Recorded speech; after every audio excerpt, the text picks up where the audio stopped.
Hey there, good morning everybody. Nikki Burnett here at Taste Life Nutrition Radio on KUHSdenver.com, streaming live.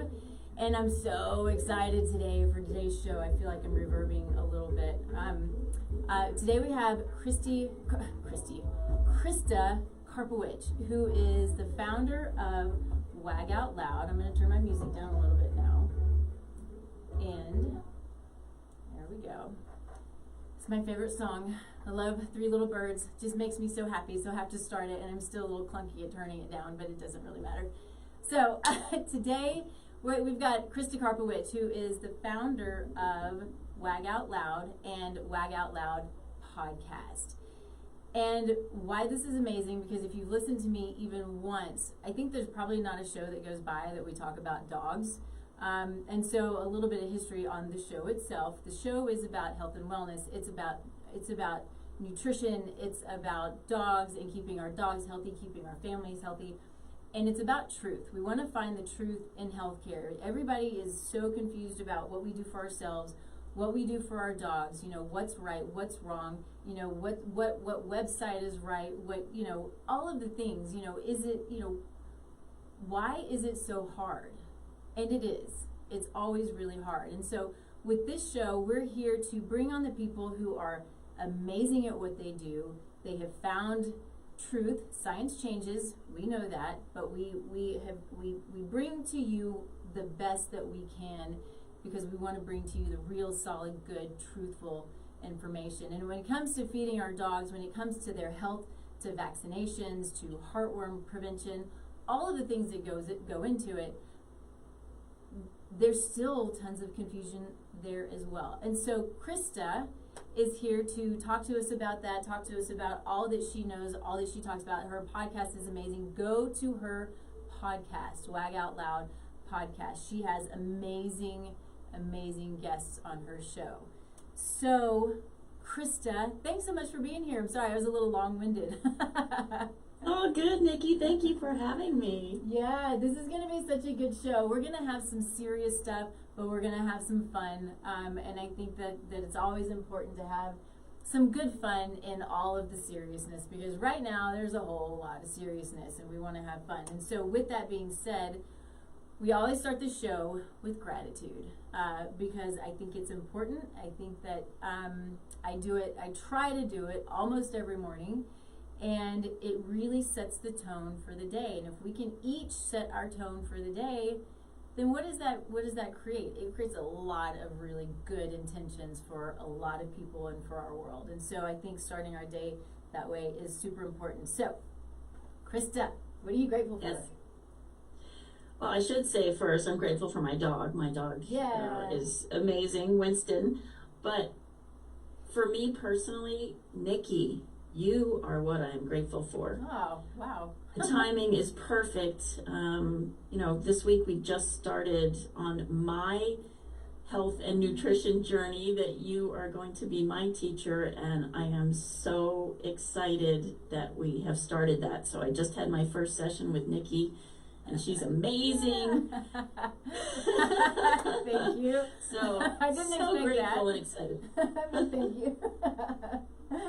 Yeah, it's fun. I think what I have found to be, and maybe this is my gratitude for the day, what I found to be just one of the most amazing things is, my background is animals, and then I moved away from that after grad school, and I got into the medical world and health and wellness and nutrition and, all these things, and the ability to work with humans and work with dogs and work with dogs' humans is really, it's such a gift. It really is to be able to just be that support for people and for their dogs and for people's health. All of it. To bring them together it's really so special. And thank you for saying that. That's really sweet and unexpected. Yes. So I think I always just kind of start the show with guests. Let's talk a little bit about you. Who you are, what you do, how you got here, why you're here, what motivates you, what excites you, and then we'll kind of start getting into a little bit of the nitty-gritty of Dogs, all of the goodness of dogs. Wow. Let's see. My previous dog, Higgins, so we're talking 15 or 16 years ago, was having seizures. And 3 different veterinarians could not tell me why he was having seizures. And at the same time, we were looking at getting another dog who was already an adult dog, and the breeder would not sell her to us unless we promised to feed raw. I had never fed raw. I was your average dog owner, feeding dry processed kibble. And I thought, oh, sure, I can do that. Just tell me what to do. And if I'm feeding the new dog a raw diet, I might as well feed Higgins a raw diet. Well, he never had another seizure. That amazing. So the light bulb went on. Something about nutrition is obviously key to their health. And I just continued to research raw. Fast forward to my dog now, Winston, who is 12. Do you have him? Do you have him with you? He's right here. You want to see him? Yeah, let's see him. Okay. Here. We're gonna say hello. Yay! He's Hello. so cute. Love it. Oh, sweet man. So, I don't know about you, but some of the best thinking time for me is when I'm walking the dog. So I was walking Winston a few years ago, and it just came to me, I should become certified in canine nutrition. So I did that in 2018. It took me a year through the Companion Animal Science Institute in Canada. And oh my gosh, I have an appreciation for what you do with people, Nikki, because you are learning physiology, biology, chemistry. It is fascinating, but it's a lot of information. It's a lot, yeah. Especially if you don't have much of a background in it. Because you came from a business background, right? Correct. Mm-hmm. Yeah, and so Yes. this was a totally new world for you. Oh yeah, Mm-hmm. It was fascinating, but after I got my certification, that got me to thinking, am I going to just do one-on-one consulting on canine nutrition? No, I am going to start a podcast. And I am so not technical at all. So to learn everything that it takes to put this on, I'm pretty proud of myself that I did that. And yeah, the show is over 2 years old, and I just released my 121st episode. Woo! That's amazing. I love that. And if I would say so, and I think you would say so, you are considered an influencer at this point, yes? Mm-hmm. That's awesome. I mean, you've Yes. had huge names on your show, at least in the dog world, for people who are in the dog world, right? Absolutely. Yeah. Oh, I'm so blessed to have, I learn every single day, every show. I am just blown away with the information. And the cool thing is, the information that I'm learning about dog health, I can apply to my own health as well, Right. which is fantastic. Mm-hmm. So yeah, I can't believe that the show has come this far, and I encourage anybody that loves their dog and wants to learn how to help them thrive and live longer and healthier, please check it out. Mm-hmm. Because I started where most people were. I wasn't feeding the appropriate diet. I was over-vaccinating. Mm-hmm. I was giving the flea and tick harsh chemicals. Mm-hmm. I wasn't looking at what ingredients are in the grooming supplies, the shampoos and the sprays, and just our own homes Right. are more polluted inside our homes than outside because of the Glade plug-ins that Oh we my have in gosh. our walls. Oh, those kill me. It's just like, they're so bad. I mean, Uh-huh. Yeah. and that's right at dog level. Yeah. Oh, That yeah. outlet. Yeah. So I'm not going to go on a tangent. I'm going to let you run this show. Feel free to go on tangents. I do it all the time. We can geek out forever. And we will. We'll, at least for an hour, but we will do some more. So I think that it's a really great place to move into raw feeding. And what we want to do is we want to cover, I think, as much as we can on this show. We've talked about raw feeding. If you watch the show, we had Matt Rowe on of Parsley Pet, who is amazing. And yes, this is how I met Krista, was through Matt. So we've talked in detail in depth about raw feeding, and so we want to cover that because I think it's important for those who have not heard of it. But we want to get into some of the other stuff too. We want to get into the things that you were just talking about that I think is really important when it comes to the pesticides, in the chemicals in our yard, the chemicals in our home, and the chemicals that go into our dogs and on their bodies. And as a nutritionist, these are things that I teach people all the time. It's not just about food. Food is amazing. I mean, we all love food. Well, not everybody. I mean, food for some is not fun. But yeah, food it's amazing and it's fun as long as we have a good, healthy relationship with it. But we have to think outside of just food. We have to think about what we put on our skin, what we put in our hair. Women, the makeup we put on our face, and the things that we put in our body as women, and the things that we're washing our clothes with and washing our hair with and putting in the garden and on the lawn. All of these things impact us, our endocrine system, our hepatic system, our liver detoxification. This is really, really important, and we want you to think about this for your dogs as well. And one of the things that just sort of dawned on me, yes, dogs are right there at that level of the Glade plugins. So are babies, right?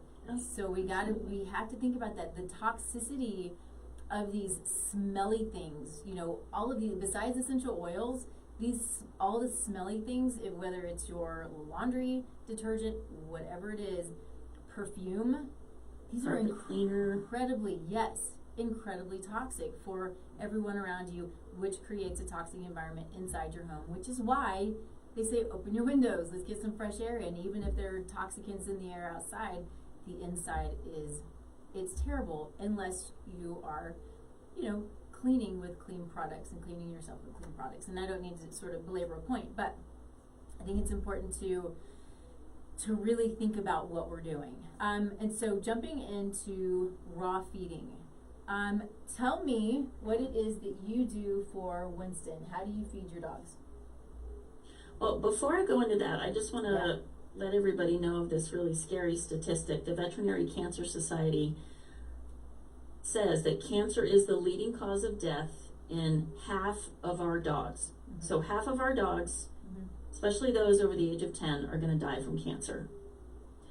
And it's because of all these things that we're talking about that we can change, the toxic environment that they live in, that we live in, it's causing these high cancer rates.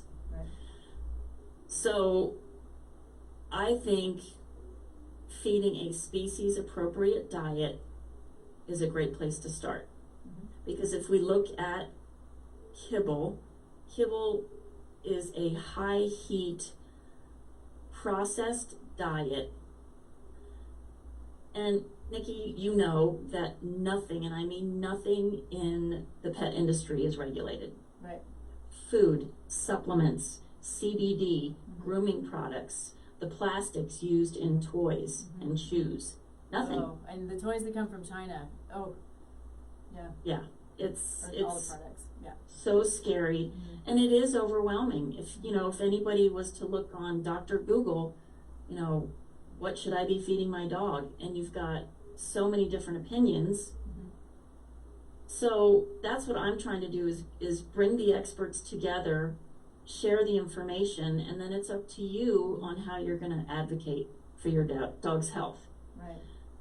So the reason I love raw is it has the live enzymes. It's live food, whereas kibble is dead food, and I don't even like calling it food. It's not food. It's feed. Right, yeah.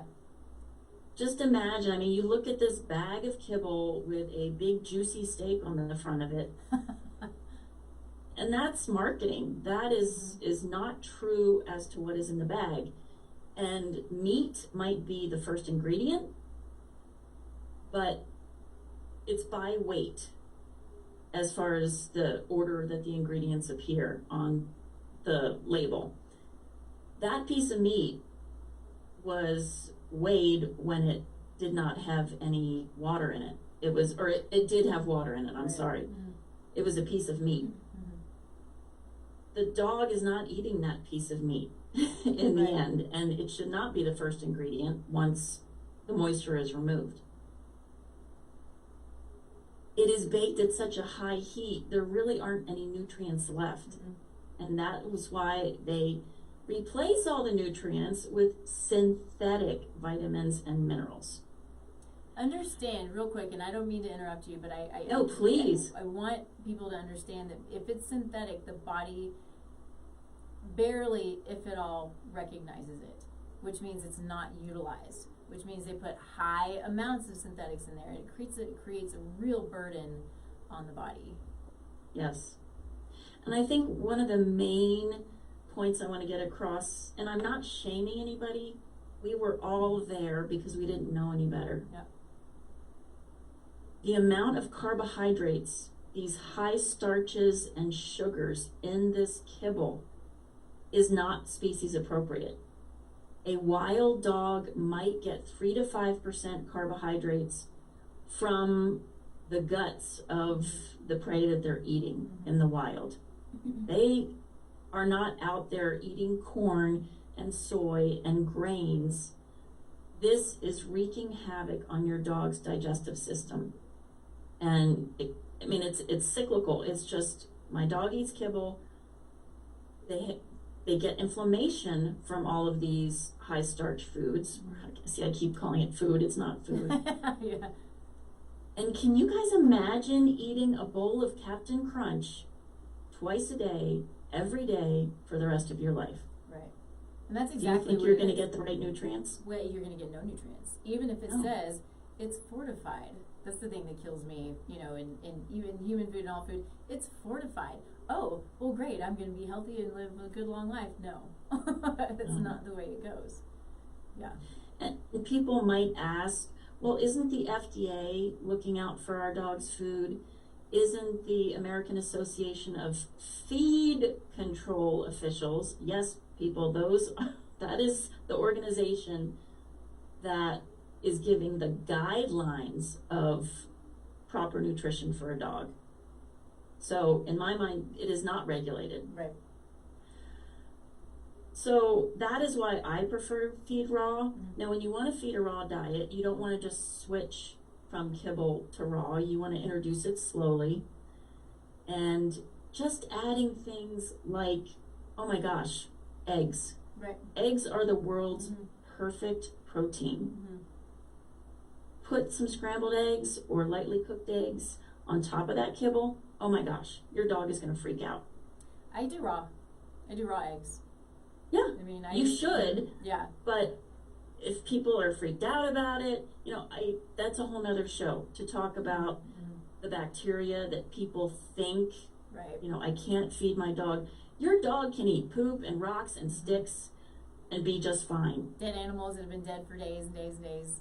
Yeah, they're fine. They have a very short digestive system and even more acidic acid in their stomach than we do. They are going to thrive on raw. Mm-hmm. You can go to the grocery store and pick up a can of sardines and water. Mm-hmm. Oh my gosh, put that on top of the kibble. Mm-hmm. Great omegas. Yep. So that is like baby steps. Of course, with raw, you want to feed muscle meat, organ meat, and bone. Right. Now, some of the listeners might be saying, but how much and where do I get it? And again, I don't want people to be overwhelmed. There are so many ways to do this. Mm-hmm. So I feed mostly commercial raw. There are some great companies out there that have done all the homework for you. And if you want to get frozen raw, you buy it in nuggets or patties from these different companies. and thaw it, and that's it. They eat it. Many of the companies are now using goat's milk in their formulations, which is awesome. Yep. And then most of them also have your fruits and veggies already in there. So it is complete and balanced, and dogs love it. Yep.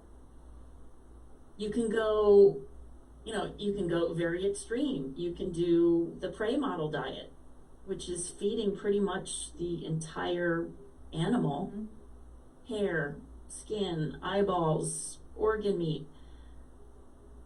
And a lot of people get their meat from co-ops. So you can just look online, local raw dog food co-op near me, and you're buying in bulk, and it's a lot less expensive that way. Yeah.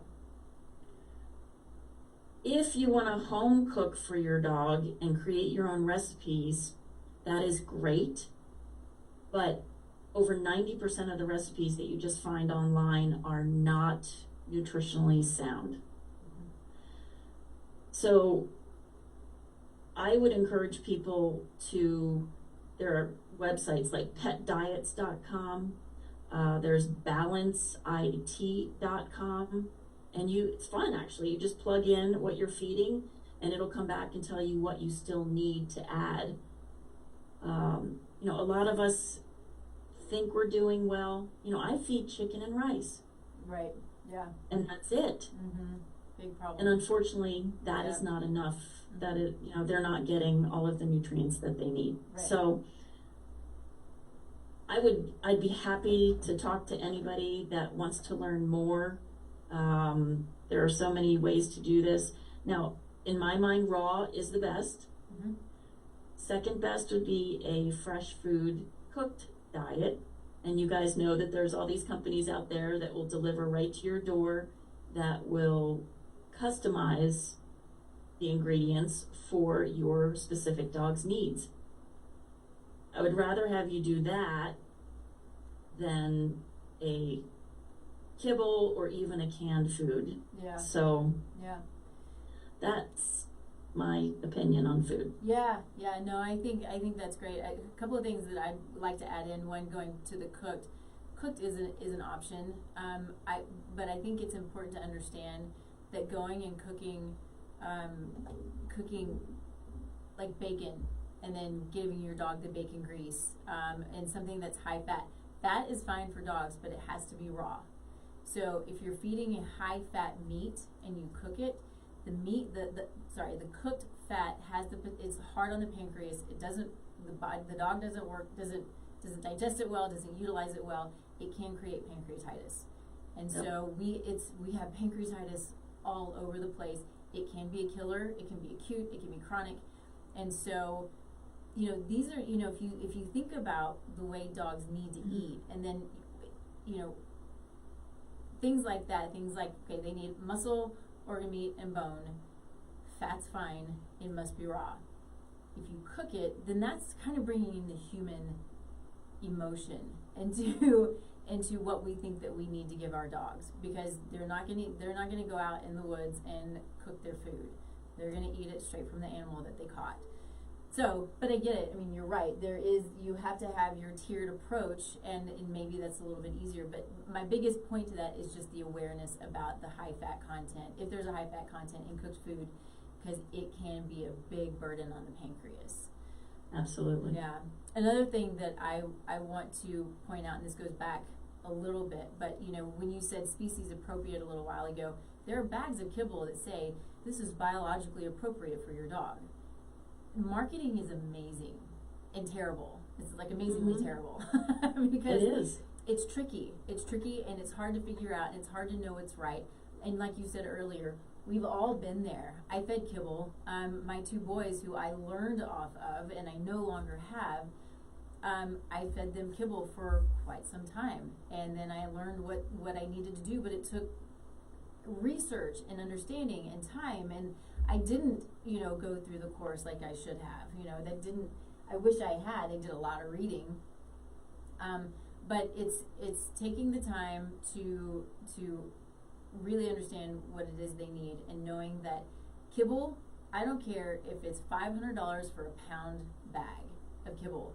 It is carcinogenic. It has a minimum 1 carcinogen, if not 2 carcinogens in it. It also keeps your dog perpetually dehydrated, or cat, right? So your dog or cat, neither one of them need kibble. Keeps them perpetually dehydrated. That is not okay. We have to think about that, and we have to, all right. Sorry. We're just starting the dance party. I know, I always forget to turn mine off. But wherever I was going with that doesn't matter. And then going back to understanding that chicken and rice is not okay. Rice is not okay, period. Do not feed your dogs rice. Especially don't feed your cats rice. They are pure carnivores. But, think about even sweet potatoes. If you're feeding sweet potatoes, very, very minimal amounts. We have to watch the starches. We have more dogs becoming diabetic. I don't know if we're catching up with people. I don't know the stats, but dogs are diabetic all the time. Dogs shouldn't be diabetic. I mean, well, it's this constant spike in insulin from this high carb diet that is not species appropriate at all. So again, it's just you are setting your dog up for failure feeding kibble, because they have this high glucose insulin spike, and then it's as I said, you are feeding a bowl of inflammation. Mm-hmm. You either pay now and feed a better diet to your dog, or you pay later when you are going to the vet constantly for hot spots and GI issues, diabetes, obesity. And we're talking food, Nikki, but we have to think about the treats as well, because a lot of people, those puppy dog eyes just get to you, and you feel like Sparky needs a treat every 5 minutes or every time they go out. Well, I encourage people, if you are going to give a treat, treats should not account for more than 10% of the total caloric intake per day. And when feeding a treat, why not give them something nutritious? I love the freeze-dried meats. Mm-hmm. They have them in little treat form. You can even do organs, beef heart or liver or what have you. I would rather people treat that way, and your dog is going to thank you for that because they're yummy. Yeah. There's a lot to think about. There is. One of my favorite treats is beef liver. It's the freeze-dried raw beef liver, and I love it because beef liver is one of the most, I'd say, and all the organs are important, but you have to have beef liver because it has the proper amount of copper for a dog. And so you can feed chicken livers and all of these other livers, and that's fine, but it's important for them to get beef liver on a regular basis so they're getting the right amount of copper in their diet. And so it's so easy to get these beef liver treats. Make sure that they're not irradiated, make sure that they're from the US or somewhere you trust, Canada, things like that, but that they're a good, healthy source. And then, you have less to worry about. That's another thing I've got to add to my food is the beef liver. Well, it's pretty simple to find anyway, but you're giving it as treats, and I think that's, and it is dry, so we want to be careful with how much we're giving because it's dry. Right. But it is a great treat. And yeah, if you can find, you can go, you were talking about the co-ops. Chicken feet are great treats. Mm-hmm. I love giving chicken feet to the girls. Any of the, you can cut them up in small pieces and keep them in your refrigerator, your freezer, and give them as treats. It's really pretty simple once you start to create the habit. It's the habit and the change that's always the difficult part. That's the difficult part, but I think the most fun part is watching your dog eat real food. It's so true. Oh my gosh, it's so entertaining. It is. Is he going to go for the chicken livers first, or is he going to go for the whole sardine? And just watching them, and it's so rewarding. And then seeing how afterwards their stools are smaller, firmer, their shiny coats are beautiful. They don't smell. Dogs are not supposed to smell. Right. And their breath is supposed to be fresh and sweet. Mm-hmm. I mean, the changes, you guys, just 2 weeks on a whole food, fresh food diet will change their life, literally. Inside and out. Yeah, and you know, something that I think people don't realize is we're told, or we you know, when okay, sorry, I'm not saying this well. People will come to me and say, yeah, my dog's 7, he's getting old. I'm like, no. And it's heartbreaking that we have been marketed to that this is aging. That 7 is getting they're old. A senior. And 10 is getting old, and that they're slowing down, and that it's normal. This is not normal. Lifespan of a dog should be 20 to 30 years. And it's not often that we get to that now, but think about, you got to think about the generations of kibble that have been fed at this point. We have done nothing but a disservice to our animals by the years and years and years and the generations of changing the genetics, the epigenetics of these animals with this terrible processed food, and then of course all of the chemicals that we have. So, I think that the goal is, because epigenetics can be reversed or made good, however you want to say that properly, but I feel like you and I are very much on the same team when it comes to let's change the trajectory of where we're going with our dogs and the continued shortened lifespan of these animals. We get them because we want them to be with us for as long as possible, and dogs dying at 7 and 10. I have a friend whose dog died at 5.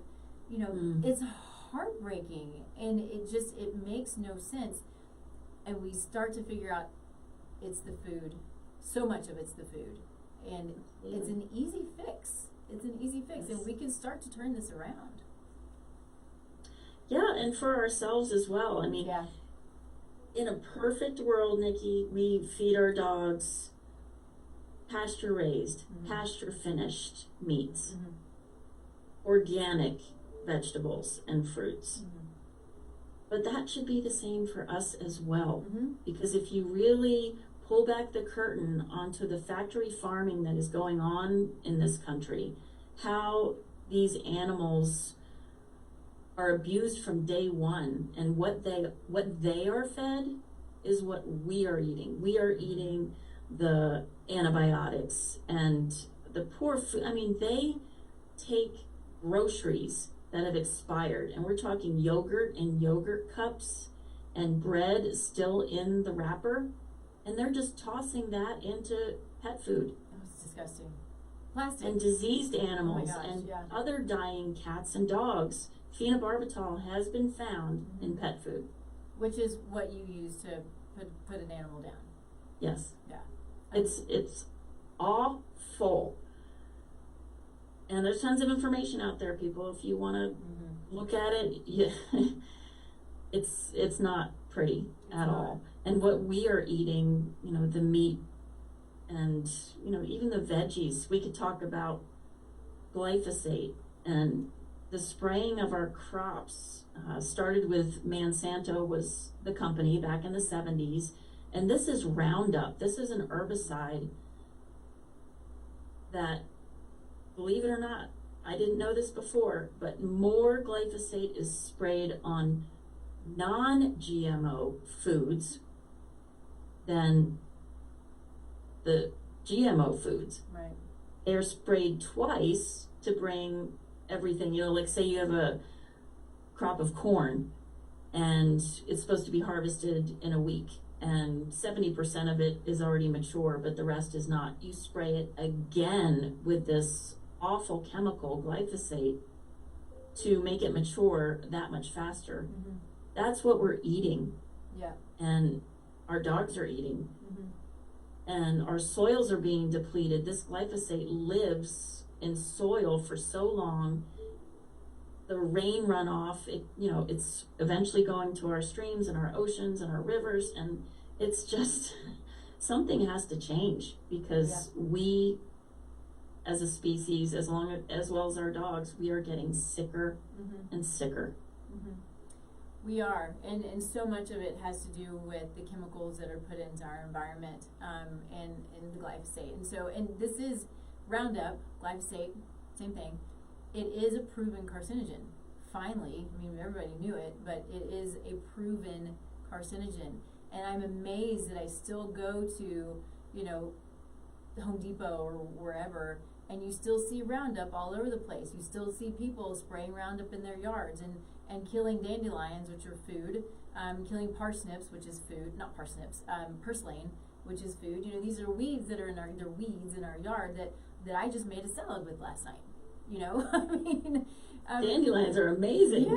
Yeah, they're great for the liver and great for the kidneys, and but I have a hard time, I think, understanding why it's so important to poison the yard, these plants, as opposed to pulling them or putting vinegar on them or something like that, when really what we're doing is we're not poisoning the plant in the yard. I mean, we are, but we're poisoning ourselves. We're poisoning our kids, we're poisoning our dogs, and it's getting into the air and into the environment, and it is beyond my comprehension that this is still okay and that this is still what we're doing, and that it's still okay for farmers to do this. I know it's not always the farmers, there's so much involved that, politically, that we can't get into here, but like you said, we're at a tipping point. Something must be done. We spend so much money on research and development of these drugs to help with these chronic diseases for humans and for pets. These are lifestyle diseases. Mm-hmm. These are diseases that can be prevented and can be reversed, and we're just getting sicker and sicker, and our dogs are dying earlier and earlier, and it is it's upsetting. It is, and to your point, Nikki, if you look at when this Roundup started being sprayed in the 70s, and you take a chart of the increase amount being sprayed in the U.S. and put any of the major diseases up there, Parkinson's, autism, heart disease, kidney disease, the trajectory is exactly the same. So interesting, isn't it?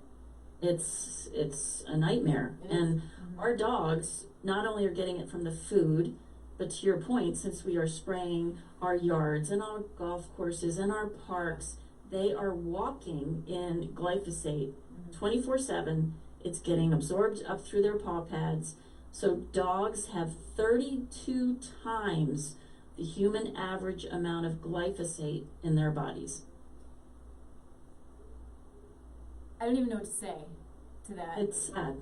It's awful, awful stuff.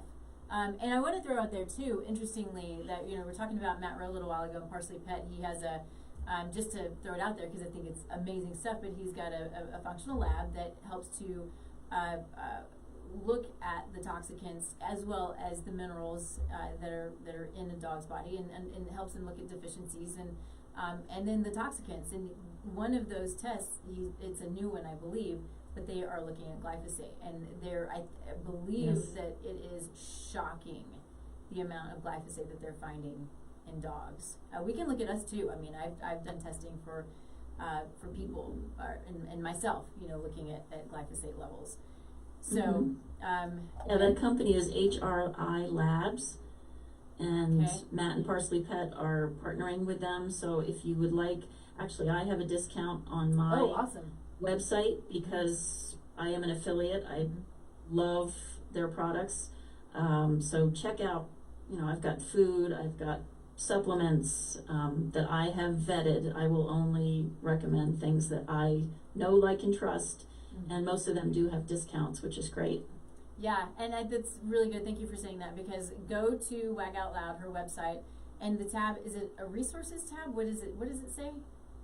Partner products. Partner products. Yeah, go to it. I've checked it out. I've purchased stuff myself. It's really cool, and it's nice to know that you can go somewhere and you can trust the products that are on her website. So check it out. Wag Out Loud website. .com. .com. Yeah, sorry. Yes. So I think I need to take a quick break, just a quickie, and talk about Cellcore, who is our sponsor. They are amazing at what they do. They're truly unique supplement product. Krista, I've talked to you a little bit about them. They're fairly new to the market. They're fairly new to me. But as I have learned more, which is the best thing about what I do, is continuing to learn. I love to learn, and when I find a company who is just truly innovative in their way that they approach addressing chronic conditions, or even just trying to get healthier, there's no company like this company, and I love what they do. They have the research, the science, they have the trials, the clinical trials, which is really difficult for supplement companies to do clinical trials because they're exceedingly expensive. And so they have the clinical trials, and the basis of their products are these bioactive carbons, which allows the ingredients of the supplements to actually get deeper into the into the cells, right? And so it allows the body it digs deep into worms and parasites and biotoxins and then environmental toxicants, and allows the body to truly eliminate, truly start to function properly. They're seeing, I don't want to get too deep into what they're seeing. I'm not sure how much legal stuff I can talk about on this, but the chronic disease that they are able to help to reverse is phenomenal. So, Cellcore, you can only get them through practitioners, but I do want to get the word out about them because they are on top of their game, and I just love them to pieces. So, you can find a Cellcore practitioner. You can reach out to me, of course. We can chat about it, but it's good stuff. And I mean, it's not something that you want to take just willy-nilly. This is not that kind of supplement. So it's much deeper than any that I've seen to date. So super exciting stuff. And if you have questions, always know that you can post below. You can reach out to me, tastelikenutrition.com.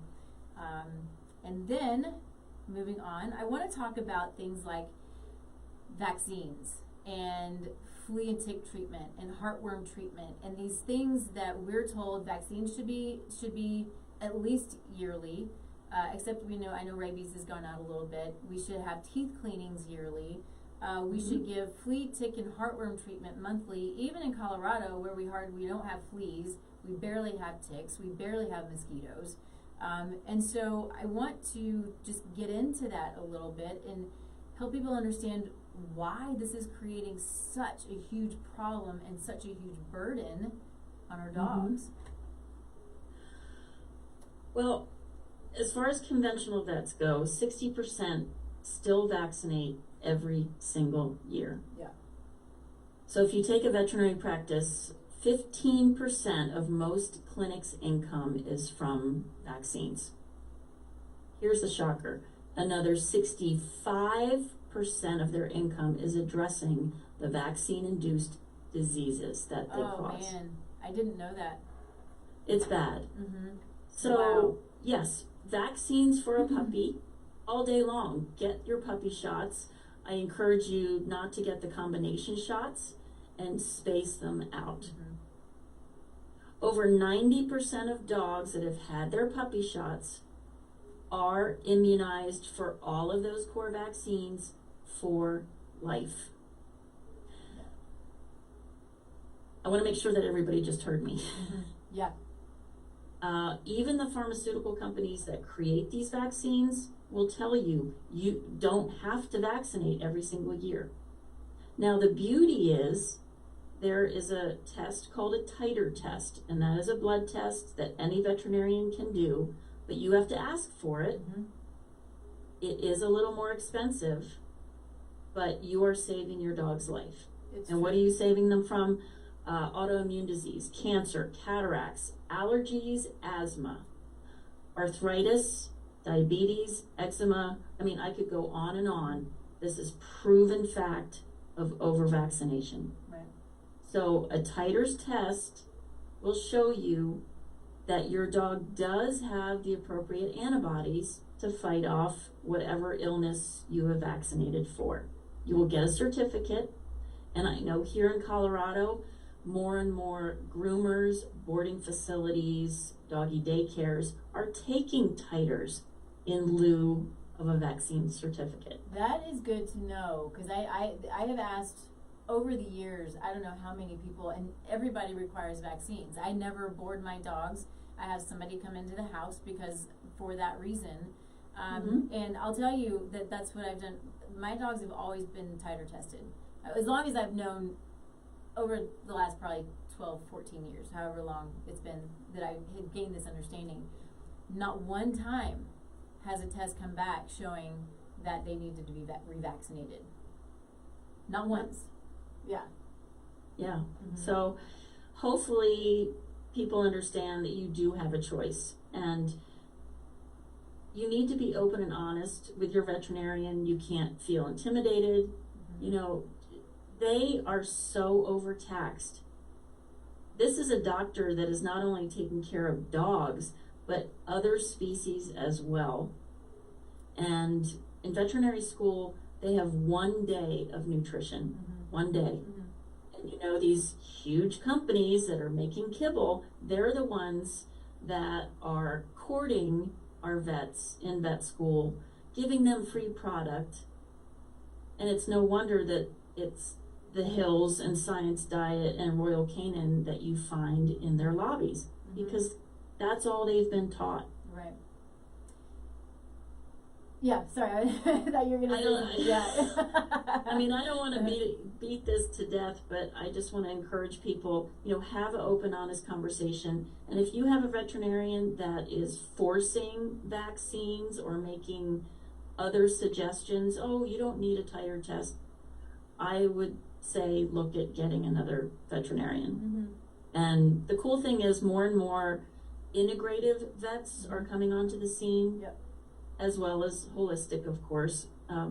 Don't get me wrong, conventional medicine has its place. Absolutely. All day long. Absolutely. But set your dog up for success. That's my recommendation. And yeah, don't over-vaccinate.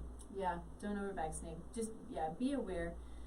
And I also I have a couple of friends who are veterinarians, both very conventional, and it's fine. But I want to be sure that I'm making a point that they got into this business because they have a heart for animals.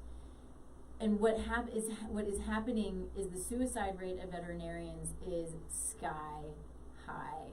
I don't remember the data, but it's heartbreaking what veterinarians go through, and it shouldn't be that way either. So this is not a show to beat anybody up. It's really to educate, to ask you to ask the questions, and also to recognize that they're there to do a job. Everybody has their strengths and their weaknesses, and whether you're in medicine or, well, I think anywhere, in order to research or to look outside of what you've been taught, you have to go to that. So, you know, vets who are integrative or holistic or functional, or medical doctors who are all of those, they have to want to go outside of that to understand nutrition, because they don't get it in school. And that's okay if they don't want to, but find the people who are on your team, your human team, or your dog team, where if you know, one doesn't do both, then find people who do both, so you can have that guidance on both sides, because you're not expected to know everything either. I know for me, and I say this all the time, that I'm a science geek through and through. I don't do numbers, I don't do accounting, I hate bookkeeping, I hate these things. I'm terrible at them, and I know this, so I find my team to help me. And we have to do that in healthcare as well. And yeah, don't just be your own advocate in your own health and in your dog's health, or your cat's health, or your horse's health, whoever it is. Be your own advocate, ask the questions. And what I tell people all the time too is, when a situation arises, whether it's some inflammatory condition or a disease or a cancer or an infection or whatever, always ask why. And if there's an answer, ask why. And if there's another answer, ask why. You have to dig what is the root cause for this problem. There is a root cause. Dysfunction happens because something is going on. Pain is not a problem, pain is a symptom, right? Diabetes is a symptom. Any inflammatory condition is a symptom. And so we gotta figure out the root cause. And I'll get off my soapbox. Well done. Thanks. Okay, so we talked about vaccines, flea and tick preventive, and heartworm preventive. This is pretty easy. Mm-hmm. If you have a healthy dog, fed a healthy diet, they are not supposed to get parasites like ticks and fleas. Fleas and ticks will only go after unhealthy animals. Yeah. So let's do the flea and tick really quick. Just imagine you are putting chemicals on them that is killing fleas and ticks. Well, it's killing your pet as well. Right. And most of the side effects are neurological, a lot of seizures. I mean, there's studies that, tremors, seizures, vomiting, diarrhea, skin irritations, and I'm talking flea collars, I'm talking oral meds, as well as, the front line that you put right on your dog's skin between the shoulder blades. So, I mean, they have documented deaths from this. And there are natural ways to prevent fleas and ticks. One of my newest affiliate products is amazing. It's called Tickless, and it disorients fleas and ticks, and it's all frequency. So it's a tiny little thing. Yeah. You plug in a USB, you put it on the collar, it lasts for 30 days, and this is the #1 non-chemical preventative for fleas and ticks in Europe right now. Oh, that's so amazing. My Texas people and anybody in the southern United States, listen to this. This is huge. It's phenomenal, and I tested it out for 30 days. Again, I live in Colorado as well, so I took Winston to California, and I love, love, love this product. No chemicals, no toxins. It just makes so much sense. That's on my website with a discount. There's another company, Kin and Kind, all natural, all organic, shampoos, sprays. That works as well. So there are other alternatives versus pretty much poisoning your dog. Constantly. I mean, they require, even in the winter months, this is what gets me too. But they want you to continue doing this in the winter months where there are no fleas, there are no ticks, and there are no mosquitoes. What sense does that make? And then we just do it. Okay. Oh, and getting on heartworm, so I'm going to jump into heartworm just real quick. Sure, absolutely. Is if you don't do it regularly, then if your dog gets heartworm, then it's like, I can't remember, but they won't back it up, or it's like you still have to do it regularly no matter what. And I'm like, what sense does that make? Why would I do this, and why is this a requirement? Anyway, so. Yeah, why are you worming when your dog does not have worms? And again, there are preventatives. There's natural products out there. I know Amber Naturals has one for heartworm. It's called HWF. It's all natural, that if your dog does get heartworm, you can easily eliminate that by just adding this one supplement. And I just hope that people are encouraged by what we're talking about. That we can't go with the norm. Just because it's been done this way for 50 years doesn't mean that we have to continue. We need to make the change, and we have to put our foot down and say, I want to feed my dog better. I want to care for them better. And I just hope today that we've opened some people's minds a little bit to want to learn a little bit more. Mm-hmm. I do too. And you all know that you can reach out to us. And I want to reiterate a point that you just made also, because a part of a typical, general veterinary visit checkup is a deworming. So they don't necessarily test for worms, they're just deworming to deworm. I will never, ever do that. Give my dog, do a poop test, let's look for worms. If there are worms, then we'll discuss what we need to do. And it's probably not going to be a chemical dewormer. But check. There's no reason to deworm if there are no worms. It's a toxin. It's killing the worms. It's going to be really, really hard on the immune system and on the dog also. It's a poison. Straight out, it's a poison. And so just be aware, and that's what, just like you said, I always say this, and I think sometimes I say it too much, is this be aware, like I'm going, be aware, and it's not my intent at all, because as you said, also, we've all been there. I've done it all. I've done the heartworm, I've done the flea and tick, and I've done the kibble, and it's all of these things though they're so ingrained, and we're told if you don't do this, your dog will die. If you don't do this, you're a bad dog parent. If you don't do this, this is you're a terrible person, whatever the case may be. When we need to change that, because what we're doing is doing our best to actually care for them and be their advocate. They have to they have to eat what we give them. They have to put on their bodies what we put on their bodies, and it's our choice. It's our choice what we do for them. It's our choice what we do for us. And just having a little bit of the knowledge, or the knowledge of where to go to ask the questions, which is, again, why we're doing this, because we want to be here to answer questions or point you in the direction where you can get answers, whatever that is. So I agree, Nikki. And the reason I love integrative medicine and holistic medicine is because they want to get to the root of the issue. As you said, everything that pops up, whether it's pain or inflammation, it's a symptom of something else going on in the body.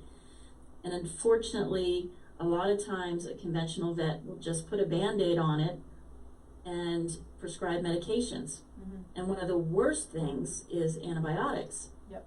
Because I'm sure you've talked many times about gut health. Mm-hmm. Over 80% of the immune system is in the gut. Right. And a balanced microbiome is going to mean that your dog is healthy. Mm-hmm. And as soon as you're giving them antibiotics, the entire microbiome is disrupted, and you're starting all over again, trying to balance that gut flora again. Right. So everything has a consequence when we're talking about traditional medicine. Yeah. And we don't always think like we would do with ourselves. Well, we give our dog an antibiotic, well, then we need to give it a probiotic. And those are things that we need to think about as well, is the importance of probiotics in animal health and in our own health, and feeding them fermented foods. I give my dog sauerkraut periodically. The goat milk. It's not good for, it's stinky, but one of the best things is if you have raw goat milk, let it sit on the counter and let it ferment. They love it, and they're getting good digestive enzymes and good probiotics. And I also will supplement too. So, so much to talk about. I know. Oh, we just scratched the surface. I know. I think that this was really good, though. I really appreciate just getting into even if it's just surface. I mean, I think we got pretty deep on some of this stuff, and the things that we can do instead of giving the monthly heartworm preventive and flea and tick. That's a big one, in understanding that know where you are in the United States, or in the world, right? It just happened to be in the United States, but I know people are watching from all over the world. Know where you are, know what is actually necessary, and then know the good alternatives. And go to wagoutloud.com, because the resources that she has are amazing. Her podcast freaking rocks, and I'm just so blessed to have you on, and thank you so much. Oh, Nikki, I so appreciate you for having me on, and I am so excited that you are going to transform my health and nutrition, and I'm so excited to work with you, and you are changing lives, and I so appreciate everything you do. Thank you. Is there anything that we've left out as far as what people need to know about you, where to find you, anything? What's your next podcast coming up? Podcast, I love that.